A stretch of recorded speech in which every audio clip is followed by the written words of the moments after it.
अधिकारों का निर्धारण। नागरिकों के अधिकार किस तरह निर्धारित किए जाएं? क्या उत्पीड़ित समूहों को कोई विशेष अधिकार मिलने चाहिए? अल्पसंख्यकों के क्या अधिकार हों? वास्तव में अल्पसंख्यक किसे कहा जाए? जैसे जैसे संविधान सभा के पटल पर बहस आगे बढ़ी, यह साफ हो गया कि इनमें से किसी भी सवाल का कोई ऐसा उत्तर मौजूद नहीं है जिस पर पूरी सभा सहमत हो। इन सवालों के जवाब विचारों में टकराव और व्यक्तिगत मुठभेड़ों से ही पैदा होने थे। अपने उद्घाटन भाषण में नेहरू ने जनता की इच्छा का हवाला दिया था और कहा था, संविधान निर्माताओं को जनता के दिलों में समाई आकांक्षाओं और भावनाओं को पूरा करना है। यह कोई आसान काम नहीं था। जैसे जैसे आज़ादी की उम्मीद पैदा हुई, विभिन्न समूह अलग अलग तरह से अपनी इच्छाएं व्यक्त करने लगे। इन सभी अभिव्यक्तियों पर बहस करना जरूरी था। परस्पर विरोधी विचारों के बीच किसी समाधान पर पहुंचना और एक आम सहमति पर पहुंचना जरूरी था। पृथक निर्वाचिका की समस्या। 27 अगस्त 1947 को मद्रास के बी पोकर बहादुर ने पृथक निर्वाचिका बनाए रखने के पक्ष में एक प्रभावशाली भाषण दिया। बहादुर ने कहा कि अल्पसंख्यक सब जगह होते हैं, उन्हें हम चाहकर भी नहीं हटा सकते।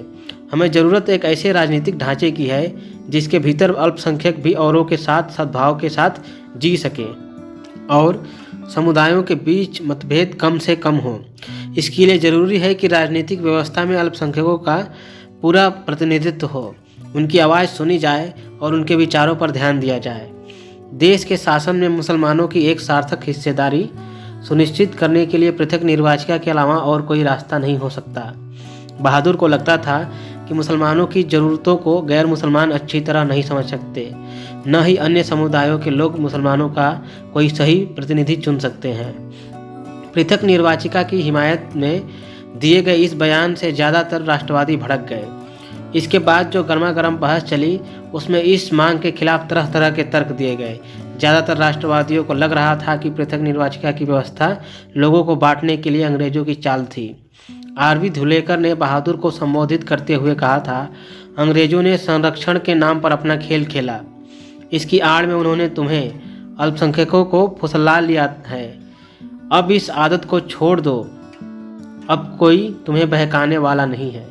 विभाजन के कारण तो राष्ट्रवादी नेता पृथक निर्वाचिका के प्रस्ताव पर और भड़कने लगे थे। उन्हें निरंतर गृह युद्धों, दंगों और हिंसा की आशंका दिखाई देती थी। सरदार पटेल ने कहा था कि पृथक निर्वाचिका एक ऐसा विषय है जो हमारे देश की पूरी राजनीति में समा चुका है। उनकी राय में यह एक ऐसी मांग थी जिसने एक समुदाय को दूसरे समुदाय से भिड़ा दिया, राष्ट्र के टुकड़े कर दिए, रक्तपात को जन्म दिया और देश के विभाजन का कारण बनी। पटेल ने कहा, क्या तुम इस देश में शांति चाहते हो? अगर चाहते हो तो इसे अर्थात पृथक निर्वाचिका को फौरन छोड़ दो। चित्र 8। 1946 के जाड़ों में भारतीय नेता एटली के साथ वार्ता करने लंदन गए। इन वार्ताओं का कोई नतीजा नहीं निकला। बाएं से दाएं लियाकत अली, मोहम्मद अली जिन्ना, बलदेव सिंह, पैथिक लॉरेंस। स्रोत 3। अंग्रेज तो चले गए मगर जाते जाते शरारत का बीज बो गए। सरदार वल्लभ भाई पटेल ने कहा था, यह दोहराने का कोई मतलब नहीं कि हम पृथक निर्वाचिका की मांग इसलिए कर रहे हैं क्योंकि हमारे लिए यही अच्छा है। यह बात हम बहुत समय से सुन रहे हैं। हम सालों से यह सुन रहे हैं और इसी आंदोलन के कारण अब हम एक विभाजित राष्ट्र हैं। क्या आप मुझे एक भी स्वतंत्र देश दिखा सकते हैं जहां पृथक निर्वाचिका हो? अगर आप मुझे दिखा दें तो मैं आपकी बात मान लूँगा, लेकिन अगर इस अभागे देश में विभाजन के बाद भी पृथक निर्वाचिका की व्यवस्था बनाए रखी गई तो यहाँ जीने का कोई मतलब नहीं होगा। इसलिए मैं कहता हूँ कि यह सिर्फ मेरे भले की बात नहीं है, बल्कि आपका भला भी इसी में है कि हम अतीत को भूल जाएं। एक दिन हम एकजुट हो सकते हैं। अंग्रेज तो चले गए मगर जाते जाते शरारत का बीज बो गए हैं। हम इस शरारत को और बढ़ाना नहीं चाहते। सुनिए सुनिए, जब अंग्रेजों ने यह विचार पेश किया था तो उन्होंने यह उम्मीद नहीं की थी कि उन्हें इतनी जल्दी भागना पड़ेगा। उन्होंने तो अपने शासन की सुविधा के लिए यह किया था। खैर, कोई बात नहीं। मगर अब वे अपनी विरासत पीछे छोड़ गए हैं। अब हम इससे बाहर निकलेंगे या नहीं? संविधान बहस खंड 5। पृथक निर्वाचिकाओं की मांग का जवाब देते हुए गोविंद बल्लभ पंत ने ऐलान किया कि यह प्रस्ताव न केवल राष्ट्र के लिए बल्कि अल्पसंख्यकों के लिए भी खतरनाक है। वह बहादुर के इस विचार से सहमत थे कि किसी लोकतंत्र की सफलता इस बात पर निर्भर करती है कि समाज के विभिन्न तबकों में वह कितना आत्मविश्वास पैदा कर पाती है। उन्हें इस तर्क पर कोई भी आपत्ति नहीं थी कि एक मुक्त देश में प्रत्येक नागरिक के साथ ऐसा आचरण किया जाना चाहिए जिससे न केवल उसकी भौतिक आवश्यकताओं की पूर्ति हो बल्कि उसमें स्वाभिमान का आध्यात्मिक भाव भी पैदा हो, तथा बहुल समुदाय का यह दायित्व है कि वह अल्पसंख्यकों की समस्याओं को समझे, उनकी आकांक्षाओं को महसूस करे। इसके बावजूद पंत पृथक निर्वाचिका का विरोध कर रहे थे।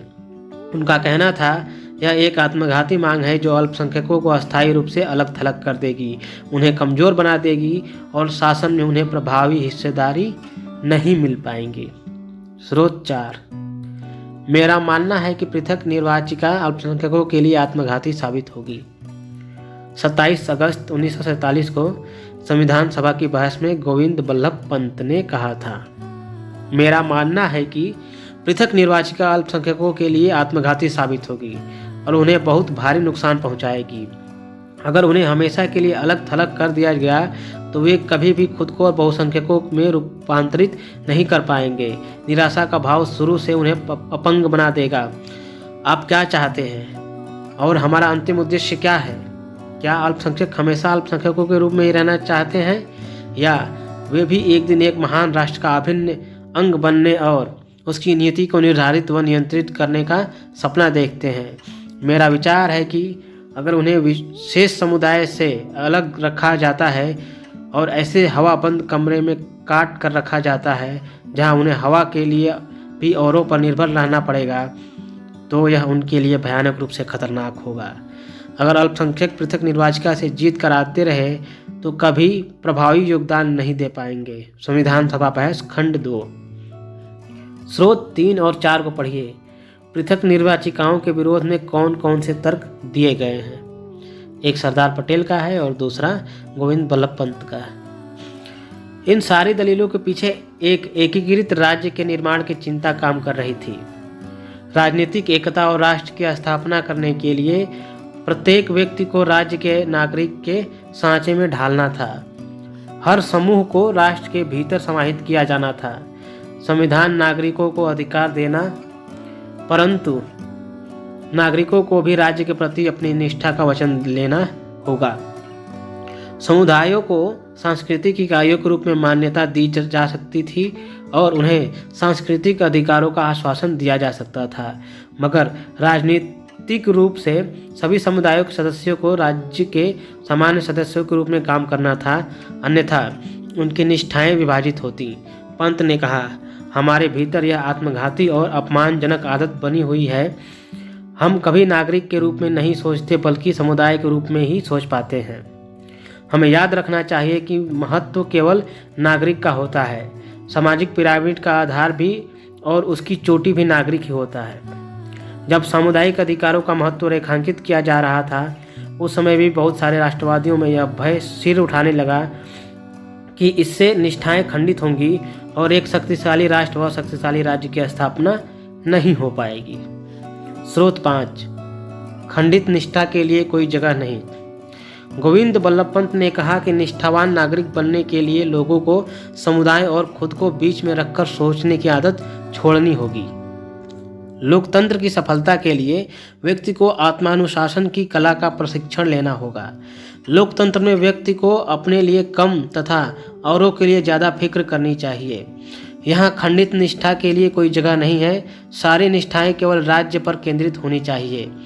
यदि आप किसी लोकतंत्र में आप प्रतिस्पर्धी निष्ठाएं रख देते हैं या ऐसी व्यवस्था खड़ी कर देते हैं जिसमें कोई व्यक्ति या समूह अपने अपव्यय पर अंकुश लगाने की बजाय बृहत्तर या अन्य हितों की जरा भी परवाह नहीं करता, तो ऐसे लोकतंत्र का डूबना निश्चित है। संविधान सभा बहस खंड 2। जीबी पंत निष्ठावादी नागरिकों के अभिलक्षणों को कैसे परिभाषित करते हैं? सारे मुसलमान भी पृथक निर्वाचिका की मांग के समर्थन में नहीं थे। उदाहरण के लिए बेगम एजाज रसूल को लगता था कि पृथक निर्वाचिका आत्मघाती साबित होगी, क्योंकि इससे अल्पसंख्यक बहुसंख्यकों से कट जाएंगे। 1949 तक संविधान सभा के ज़्यादातर सदस्य इस बात पर सहमत हो गए थे कि पृथक निर्वाचिका का प्रस्ताव अल्पसंख्यकों के हितों के खिलाफ जाता है। इसकी बजाय मुसलमानों को लोकतांत्रिक प्रक्रिया में सक्रिय भूमिका निभानी चाहिए, ताकि राजनीतिक व्यवस्था में उनको एक निर्णायक आवाज़ मिल सके। केवल एक प्रस्ताव से काम चलने वाला नहीं है। उद्देश्य प्रस्ताव का स्वागत करते हुए किसान आंदोलन के नेता और समाजवादी विचारों वाले एनजी रंगा ने आह्वान किया कि अल्पसंख्यक शब्द की व्याख्या आर्थिक स्तर पर की जानी चाहिए। रंगा की नज़र में असली अल्पसंख्यक गरीब और दबे कुचले लोग थे। उन्होंने इस बात का स्वागत किया कि संविधान में प्रत्येक व्यक्ति को कानूनी अधिकार दिए जा रहे हैं, मगर उन्होंने इसकी सीमाओं को भी चिन्हित किया। उन्होंने कहा कि जब तक संविधान सम्मत अधिकारों को लागू करने का प्रभावी इंतजाम नहीं किया जाएगा, तब तक गरीबों के लिए इस बात का कोई मतलब नहीं है कि अब उनके पास जीने का पूर्ण रोजगार का अधिकार आ गया है, या अब वे सभा कर सकते हैं, सम्मेलन कर सकते हैं, संगठन बना सकते हैं और उनके पास अन्य नागरिक स्वतंत्रताएं हैं। यह जरूरी था कि ऐसी परिस्थितियां बनाई जाएं जहां संविधान द्वारा दिए गए अधिकारों का जनता प्रभावी ढंग से प्रयोग कर सके। रंगा ने कहा कि उन्हें सहारों की जरूरत है, उन्हें एक सीढ़ी चाहिए। स्रोत 6। जी नहीं, असली अल्पसंख्यक इस देश की जनता है। जवाहरलाल नेहरू द्वारा प्रस्तुत किए गए उद्देश्य प्रस्ताव का स्वागत करते हुए एनजी रंगा ने कहा था, महोदय, अल्पसंख्यकों के बारे में बहुत बातें हो रही हैं। असली अल्पसंख्यक कौन है? तथाकथित पाकिस्तानी प्रांतों में रहने वाले हिंदू, सिख और यहाँ तक मुसलमान भी अल्पसंख्यक नहीं हैं। जी नहीं, असली अल्पसंख्यक तो इस देश की जनता है। यह जनता इतनी दबी कुचली और इतनी उत्पीड़ित है कि अभी तक साधारण नागरिक के अधिकारों का लाभ भी नहीं उठा पा रही है। स्थिति क्या है? आप आदिवासी इलाकों में जाइए, उनके अपने कानूनों, उनके जनजातीय कानूनों, उनकी ज़मीन को उनसे नहीं छीना जा सकता, लेकिन हमारे व्यापारी वहां जाते हैं और तथाकथित मुक्त बाजार के नाम पर उनकी ज़मीन छीन लेते हैं। भले ही कानून ज़मीन की इस बेदखली के खिलाफ हो, व्यापारी इन आदिवासियों को तरह तरह के बंधनों में जकड़कर गुलाम बना लेते हैं और पीढ़ी दर पीढ़ी दास्ता के नर्क में ढकेल देते हैं। आइए अब आम गांव वालों को देख लेते हैं। वहां सूदखोर पैसा लेकर जाता है और गांव वालों को अपनी जेब में डाल देता है। वहाँ जमींदार और मालगुजार व अन्य लोग हैं जो इन गरीब देहातियों का शोषण करते हैं। इन लोगों में मूलभूत शिक्षा तक नहीं है। असली अल्पसंख्यक यही लोग हैं जिन्हें सुरक्षा का आश्वासन मिलना चाहिए। उन्हें आवश्यक सुरक्षा प्रदान करने के लिए केवल इस प्रस्ताव से काम चलने वाला नहीं है। संविधान सभा बहस खंड 2। रंगा द्वारा अल्पसंख्यक की अवधारणा को किस तरह परिभाषित किया जा रहा है?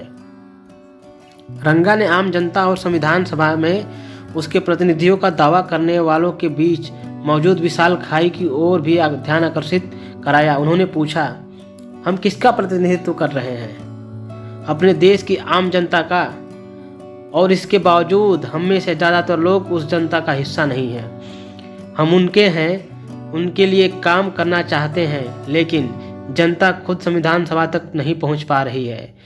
इसमें कुछ समय लग सकता है। तब तक हम यहाँ उनके ट्रस्टी हैं, उनके हिमायती हैं और उनके पक्ष में आवाज़ उठाने का भरसक प्रयास कर रहे हैं। रंगा ने आदिवासियों को भी ऐसे ही समूहों में गिनाया था। इस समूह के प्रतिनिधियों में जयपाल सिंह जैसे जबरदस्त वक्ता भी शामिल थे। उद्देश्य प्रस्ताव का स्वागत करते हुए जयपाल सिंह ने कहा था, एक आदिवासी होने के नाते मुझसे यह उम्मीद नहीं की जाती कि मैं इस प्रस्ताव की पेचीदगियों को समझता होऊंगा, लेकिन मेरा सहज विवेक कहता है कि हम में से हर एक व्यक्ति को मुक्ति के उस मार्ग पर चलना चाहिए और मिलकर लड़ना चाहिए। महोदय, अगर भारतीय जनता में ऐसा कोई समूह है जिसके साथ सही व्यवहार नहीं किया गया है, तो वह मेरा समूह है। मेरे लोगों को पिछले 6000 साल से अपमानित किया जा रहा है, उपेक्षित किया जा रहा है। मेरे समाज का पूरा इतिहास भारत के गैर मूल निवासियों के हाथों द्वारा हाथों लगातार शोषण और छीना झपटी का इतिहास रहा है। इसी जिसके बीच में जब तब विद्रोह और अव्यवस्था भी फैली है। इसके बावजूद मैं पंडित जवाहरलाल नेहरू के शब्दों पर विश्वास करता हूँ। मैं आप सबके इस संकल्प का विश्वास करता हूँ कि अब हम एक नया अध्याय रचने जा रहे हैं, स्वतंत्र भारत का एक ऐसा अध्याय जहाँ सबके पास अवसरों की समानता होगी, जहाँ किसी की उपेक्षा नहीं होगी। सिंह ने आदिवासियों की सुरक्षा तथा उन्हें आम आबादी के स्तर पर लाने के लिए जरूरी परिस्थितियां रचने की आवश्यकता पर सुंदर वक्तव्य दिया। उन्होंने कहा कि आदिवासी कबीले संख्या की दृष्टि से अल्पसंख्यक नहीं हैं, लेकिन उन्हें संरक्षण की आवश्यकता है। उन्हें वहां उससे बेदखल कर दिया गया जहां वे रहते थे। उन्हें उनके जंगलों और चारागाहों से वंचित कर दिया गया। उन्हें नए घरों की तलाश में भागने के लिए मजबूर किया गया। उन्हें आदिम और पिछड़ा मानते हुए शेष समाज उन्हें हिकारत की नज़र से देखता है। जयपाल ने आदिवासियों और शेष समाज के बीच मौजूद भावनात्मक और भौतिक फासले को खत्म करने के लिए बड़ा जज्बाती बयान दिया। हमारा कहना है कि आपको हमारे साथ घुलना मिलना चाहिए। हम आपके साथ मेल जोल चाहते हैं। जयपाल सिंह पृथक निर्वाचिका के हक में नहीं थे, लेकिन उनको भी यह लगता था कि विधायिका में आदिवासियों को प्रतिनिधित्व प्रदान करने के लिए सीटों के आरक्षण की व्यवस्था जरूरी है। उन्होंने कहा कि इस तरह औरों को आदिवासियों की आवाज़ सुनने और उनके पास आने के लिए मजबूर किया जा सकेगा। हमें हजारों साल तक दबाया गया है। संविधान में दमित जातियों डिप्रेस्ड कास्ट के अधिकारों को किस तरह परिभाषित किया जाए। राष्ट्रीय आंदोलनों के दौरान अंबेडकर ने दमित जातियों के लिए पृथक निर्वाचिकाओं की मांग की थी, जिसका महात्मा गांधी ने यह कहते हुए विरोध किया था कि ऐसा करने से ये समुदाय अस्थायी रूप से शेष समाज से कट जाएंगे। संविधान सभा इस विवाद को कैसे हल कर सकती थी? दमित जातियों को किस तरह की सुरक्षा दी जा सकती थी? स्रोत 7। हम अपनी सामाजिक अक्षमताओं को हटाना चाहते हैं। मद्रास की दक्षिणायणी वेलायुधान की दलील थी, हमें सब तरह की सुरक्षाएं नहीं चाहिए। इस देश के कमजोरों को नैतिक सुरक्षा का आवरण चाहिए। मैं यह नहीं मान सकती कि 7 करोड़ हरिजनों को अल्पसंख्यक माना जा सकता है। जो हम चाहते हैं वह यह है, हमारी सामाजिक अपंगताओं का फौरन खात्मा। संविधान सभा बहस खंड 1। दमित जातियों के कुछ सदस्यों का आग्रह था कि अस्पृश्यों अछूतों की समस्या को केवल संरक्षण और बचाव के जरिए हल नहीं किया जा सकता। उनकी अपंगता के पीछे जाति विभाजित समाज के सामाजिक कायदे कानूनों और नैतिक मूल्य मान्यताओं का हाथ है। समाज ने उनकी सेवाओं और श्रम का इस्तेमाल किया है, परंतु उन्हें सामाजिक तौर पर खुद से दूर रखा है।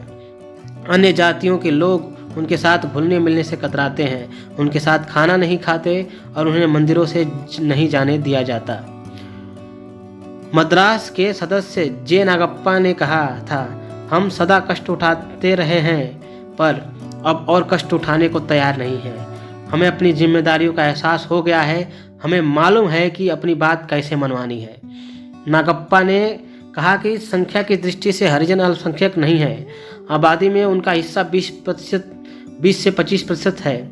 उनकी पीड़ा का कारण यह है कि उन्हें बाकायदा समाज व राजनीति के हाशिए पर रखा गया है। उसका कारण उनकी संख्यात्मक महत्वहीनता नहीं है। उनके पास न तो शिक्षा तक पहुंच थी और न ही शासन में हिस्सेदारी। सवर्ण बहुमत वाली संविधान सभा को संबोधित करते हुए मध्य प्रांत के श्री केजे खांडलेकर ने कहा था, हमें हजारों सालों तक दबाया गया। इस हद तक दबाया गया कि हमारे दिमाग, हमारी देह काम नहीं करती और अब हमारा हृदय भी भाव शून्य हो चुका है। न ही हम आगे बढ़ने के लायक रह गए हैं। यही हमारी स्थिति है। बंटवारे की हिंसा के बाद अंबेडकर तक ने पृथक निर्वाचिका की मांग छोड़ दी थी। संविधान सभा ने अंततः यह सुझाव दिया कि अस्पृश्यता का उल्लंघन किया जाए, हिंदू मंदिरों को सभी जातियों के लिए खोल दिया जाए और निचली जातियों को विधायिकाओं और सरकारी नौकरियों में आरक्षण दिया जाए। बहुत सारे लोगों का मानना था कि इससे भी सारी समस्याएं हल नहीं हो पाएंगी। सामाजिक भेदभाव को केवल संवैधानिक कानून पारित करके खत्म नहीं किया जा सकता। समाज की सोच में बदलाव लाना होगा, परंतु लोकतांत्रिक जनता ने इन प्रावधानों का स्वागत किया। चर्चा कीजिए। आदिवासियों के लिए सुरक्षात्मक उपायों की मांग करते हुए जयपाल सिंह कौन कौन से तर्क देते हैं? स्रोत 8, हमने विशेषाधिकार कभी नहीं मांगे। बम्बई की हंसा मेहता ने महिलाओं के लिए न्याय की मांग की। आरक्षित सीटों की नहीं और न ही पृथक चुनाव क्षेत्र की। हमने विशेषाधिकार कभी नहीं मांगे। हमने सामाजिक न्याय, आर्थिक न्याय और राजनीतिक न्याय की मांग की है। हमने उस बराबरी की मांग की है जिसके बिना पारस्परिक आदर और समझ नहीं बन सकते, जिसके बिना पुरुष और महिला के बीच वास्तविक सहयोग संभव नहीं है। अच्छा, आपको क्या लगता है, आरक्षण का प्रावधान जो अभी फिलहाल में है और उस समय था, तो इस समय ज़्यादा सही है या फिर उस समय ज़्यादा सही था, या आपके सुझाव में कुछ बदलाव होने चाहिए, कुछ नया होना चाहिए? ये दोनों के तरीके गलत हैं। अपनी राय अवश्य बताइएगा।